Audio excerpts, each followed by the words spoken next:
Bonsoir mesdames, messieurs et bienvenue à Perspective. Benoît XVI est donc arrivé ce matin dans sa terre natale en Allemagne pour un voyage apostolique de 4 jours. Son voyage commence à Berlin, la capitale réunifiée de l'Allemagne depuis 11 ans.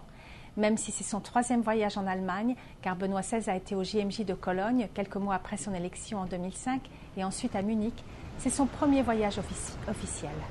Le président de la République fédérale allemande, le démocrate chrétien Christian Wulff, ainsi que la chancelière Angela Merkel l'ont accueilli à l'aéroport, ainsi que l'archevêque de Berlin, Monseigneur Rainer Wolki, et le président de la conférence épiscopale, Monseigneur Zollitsch, archevêque de Fribourg.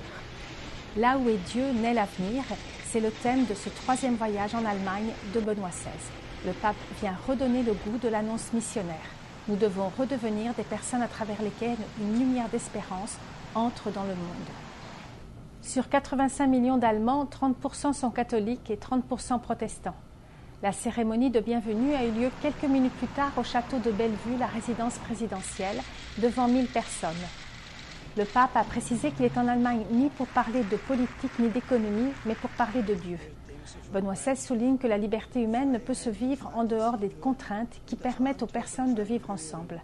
Le Saint-Père affirme que la religion établit les conditions requises pour une vraie liberté, puisque seule la responsabilité pour un bien supérieur aide l'humanité à éviter l'individualisme et à travailler pour le bien commun. Il a ajouté que dans le vivre ensemble, la liberté est impossible sans la solidarité. Le pape s'est ensuite entretenu en privé avec le président et ensuite avec la chancelière Angela Merkel, qui est fille de pasteur. Puis Benoît XVI a été chaleureusement accueilli au Parlement fédéral par le président catholique Norbert Lammert de l'Union chrétienne démocrate et ainsi que les 622 membres du Bundestag. C'est le premier pape allemand depuis la Réforme à y venir faire un discours. Évoquant le roi Salomon dans la Bible qui a demandé à Dieu la sagesse pour bien gouverner son peuple, le pape a rappelé aux chefs politiques que leur première tâche n'est pas la recherche du succès, mais celle de la justice. Le pape pose la question: en ce moment où l'homme a la capacité technologique de détruire le monde, comment savoir qu'est-ce que la justice? Comment discerner entre le bien et le mal? Benoît XVI a rappelé le principe du droit naturel. Le pape a critiqué le fait que la religion et l'éthique soient reléguées au domaine privé. Le Saint-Père voit dans le mouvement écologiste le signe que l'humanité se rend compte qu'il faut voir les choses dans leur ensemble. Il est essentiel de respecter la nature de la création et la nature de l'humanité qui pourrait être dégradée si le pouvoir est séparé de la justice. Benoît XVI a ensuite célébré la messe avec l'archevêque de Berlin, Monseigneur Rainer Maria Wolki, dans le stade olympique de Berlin, où Jean-Paul II avait béatifié 2 religieux lors de son voyage en 1996. Cette messe a été diffusée à 16h30 et le sera à 20h.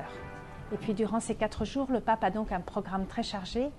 Benoît XVI va aussi rencontrer des communautés juives et musulmanes et surtout le Conseil évangélique luthérien, puisque l'Église catholique et la Fédération luthérienne mondiale préparent une déclaration commune sur la réforme en vue des 500 ans de la publication des 95 thèses de Luther en 2017. Nous diffuserons plusieurs cérémonies de cette visite du pape en Allemagne. Vendredi 23 septembre, les vêpres mariales à Etzelbach à 16h30.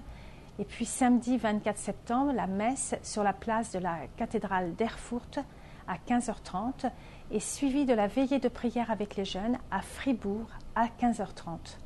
Et puis dimanche 25, dernier jour de cette visite pastorale du pape, messe à l'aérodrome de Fribourg et rencontre avec les catholiques engagés dans l'église à 14h et en direct à 8h.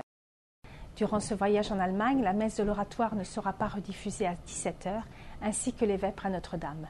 Ce soir, puisque Benoît XVI n'a pas prononcé d'audience générale ce mercredi, nous diffusons l'émission Église du Monde consacrée à l'Allemagne.